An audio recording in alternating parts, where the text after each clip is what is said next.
I'm Teresa Carraggio, and this is Third Paradigm. Today, I'm talking about reinventing retirement. This is part of the System Change series, which goes along with my book in the last section of How to Dismantle an Empire.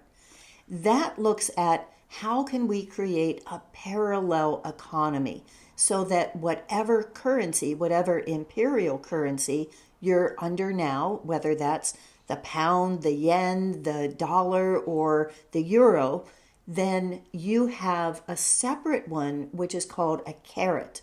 But where that carrot comes from matters because it's not good anywhere outside of your community. So for me, that might be a Santa Cruz carrot or a Cumberland carrot, and for you, it would be something else. So it's particular. It's something that has a terroir, if to use a culinary term, that would be particular to the place that you're from. And so because you control it and it's backed by the housing and the mortgages, very important, that means that you can give protectionist abilities to your residents. You can make a carrot worth twice as much as the imperial currency and therefore give a 2-to-1 advantage to residents in terms of housing, whether that's buying a house or paying rent.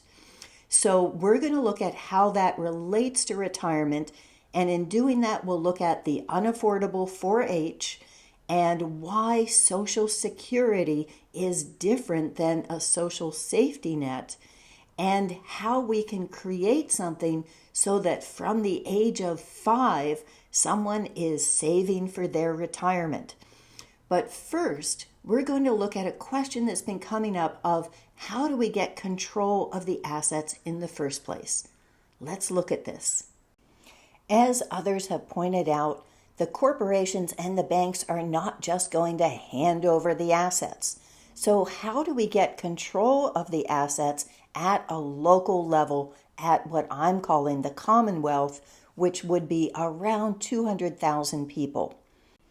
It's my belief that we're coming up to a time sooner rather than later where the harms that have been done to us by corporations, by governments, and by banks are going to be evident to everyone in a way that is inescapable.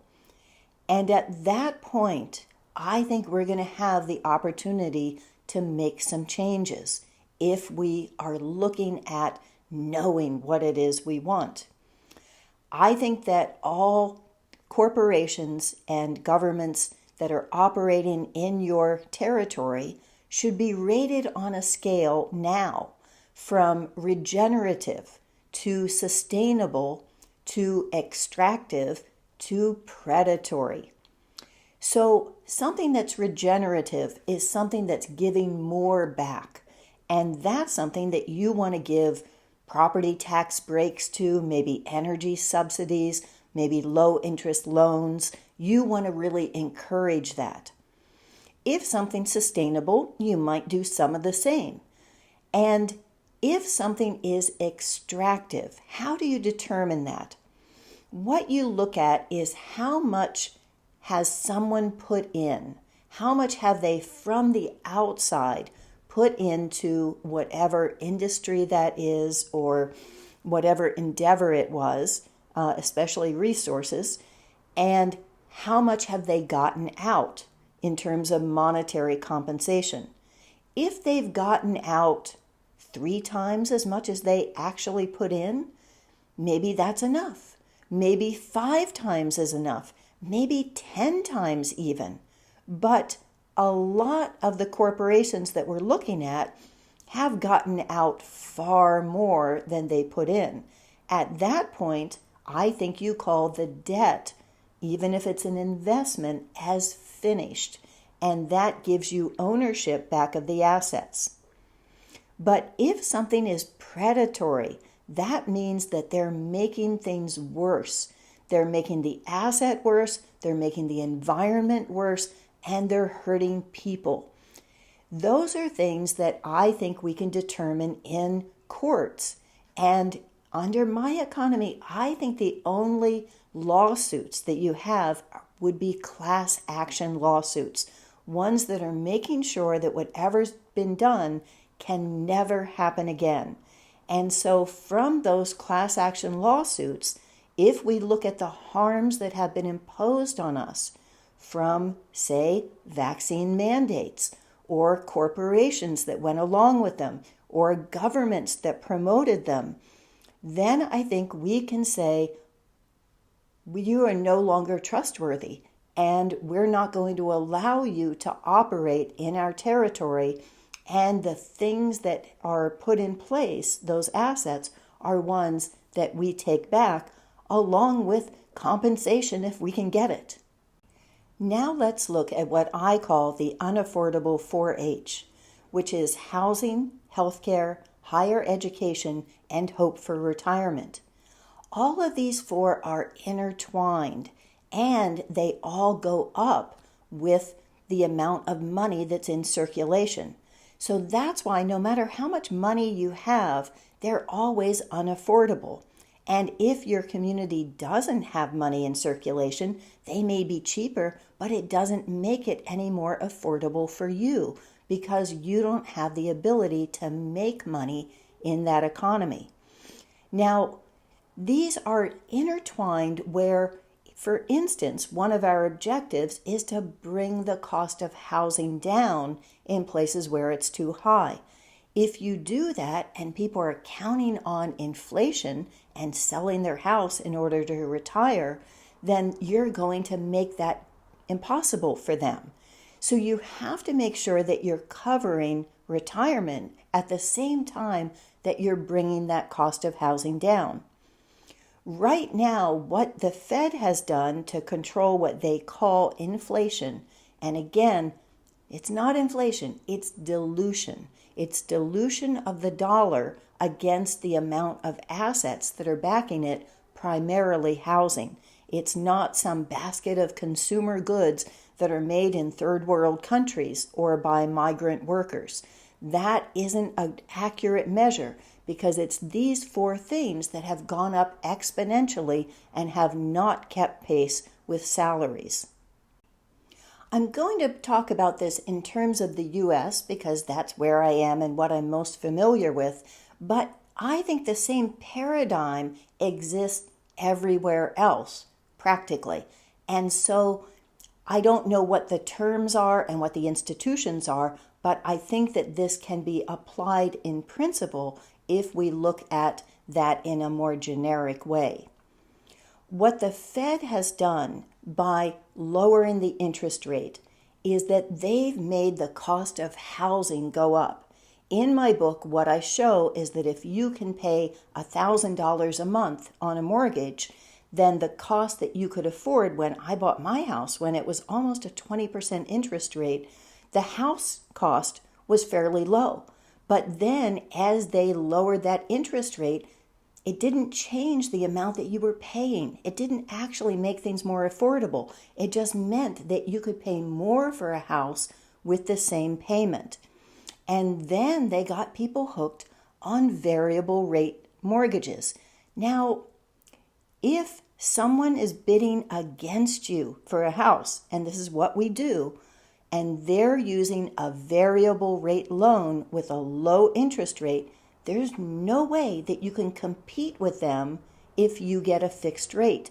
So it's not that people are stupid in order to get these variable rates. They just don't have a choice because that's how they've rigged it. There's no reason in the world that variable rate loans should exist except for the advantage of the bankers.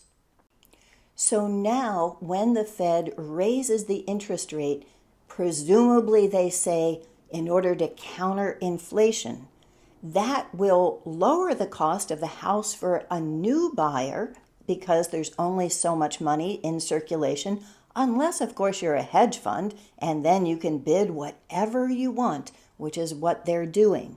But what it's going to do is take everyone with a variable rate loan and turn them upside down and shake them until that house falls out of their fingers. That's what this is all about. That's why they fluctuate the interest rate. It doesn't have to fluctuate. It shouldn't fluctuate. That's not how it controls inflation. That's how you raise that cost and put that money into circulation so that it can go back to the banks, and then you just get the houses back because you know that as soon as you raise that rate, people can't afford it anymore. And the other thing that inflation that they created by dropping the interest rate in the first place, the other thing that does is force us to gamble with our retirement savings in order to keep up with inflation. And so they've convinced us that we have to put all our money into gambling chips, which is all that the market is. You don't have anything if that goes down. You are not even in line to get anything if that company goes bankrupt. All you have is a gambling chip to see whether the next sucker who comes along is someone you can sell it to at a higher price before the entire pyramid collapses. So that's what they've done, is to force us to gamble with our futures. And we need to have a means of security and not have their speculative gains mixed in with our pensions, because our earned income is what makes it where we can't really fight against that. We can't counter it because our lives depend on it. We need to keep those two things separate. As I've said before, the purpose of your local government and economy is to support the family and to keep families together. And the purpose of any federal government, and I'm using that as a small f federal, is to support communities and help them be self-reliant and resilient. So what you don't want to have are people who are in a high housing market who then are selling and going somewhere where the cost of housing is low, because then they're blowing up that market. And it's making it so that young people, our kids, can't afford to live in the places where they grow up. So your objective is to keep people in their homes, in their communities, and with their families. In my book, I look at 3 steps to taking back our local economies. The first is taking back the mortgages and putting them into publicly owned banks. And these would be Commonwealth banks that would have the reserves all be part of that local economy. The second is creating a credit and issuing that's equal to the debt that's coming back in, and knowing that can go to everyone as subsidies equally for targeted things that you want to encourage. And then making sure that only you can determine the taxation of that money that didn't exist before, so it's not really money, and can set its exchange rate with dollars or whatever currency that you're going to have in your reserves. So those are the 3 steps, but it starts with capitalizing public banks.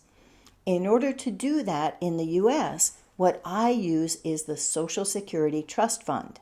Now, that trust fund doesn't actually exist anymore, according to George Bush, and I actually believe him on that one.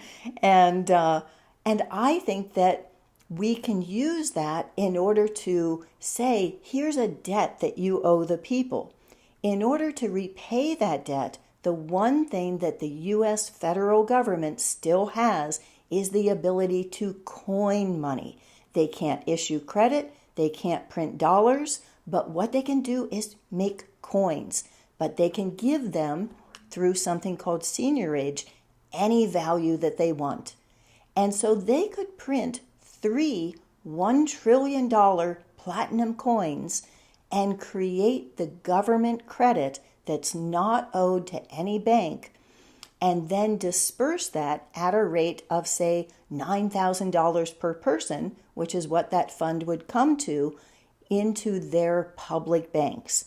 and that would be the capital that would enable us to fund them. In return for this trust, what we need to take responsibility for is Social Security.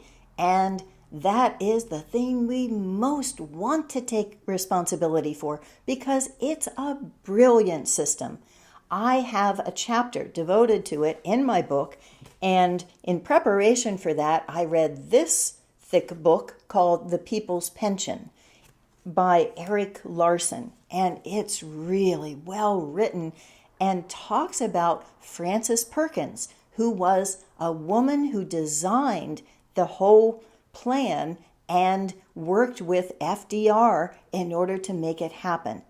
The way she designed it was so that as people contribute, if they're at a lower end of the scale, they get a higher proportion of that.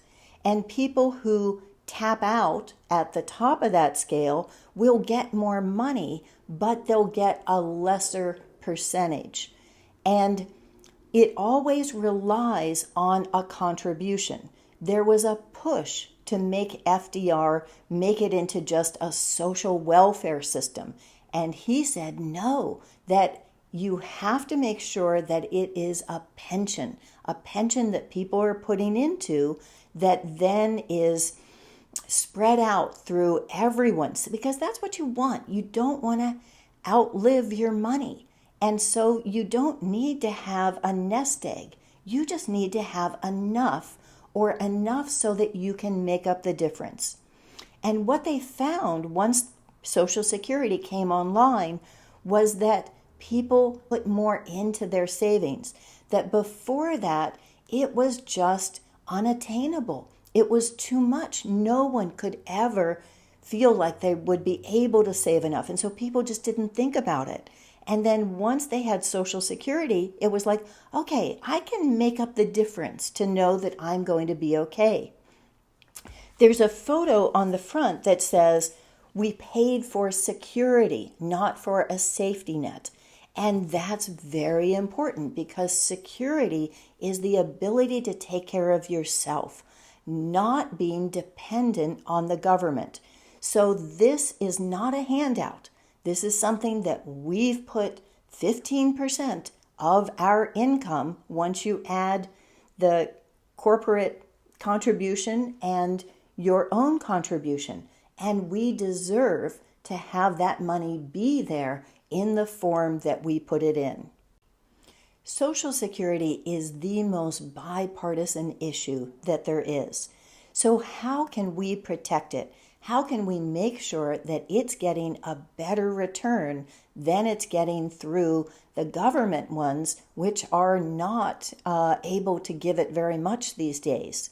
That's a big reason that it's failing, other than the fact that it's been used as a slush fund for things that the administration doesn't want to have to get past Congress. Let's look at banks and how these private banks are creating the money. What they're allowed to do is loan up to 10 times as much as they have in reserves, which also needs to be the same as 10 times as they have in deposits.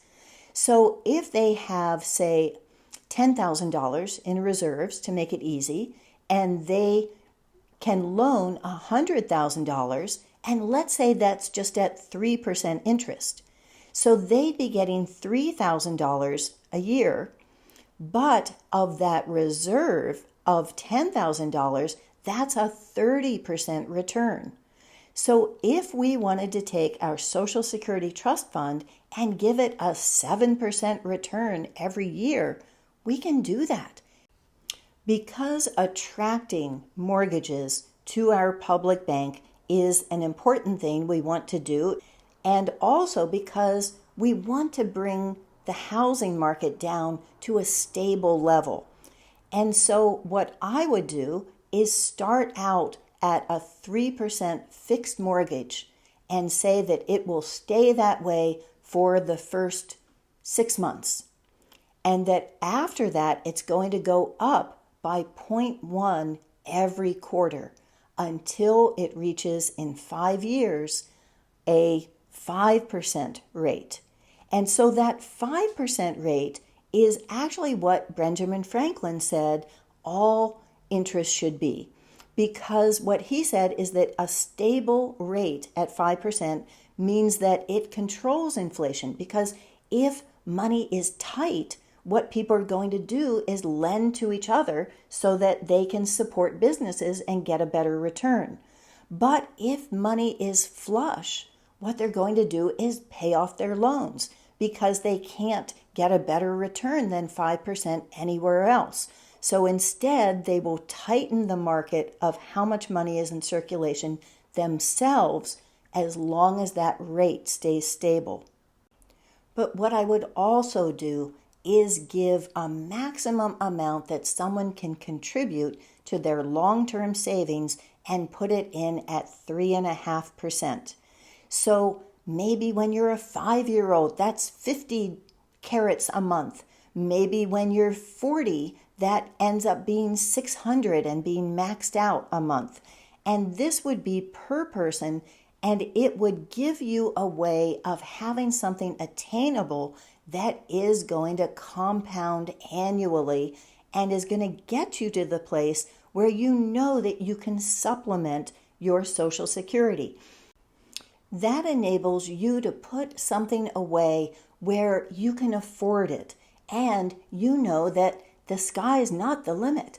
There's only a certain amount you can put in, and there's only a certain amount you need to put in.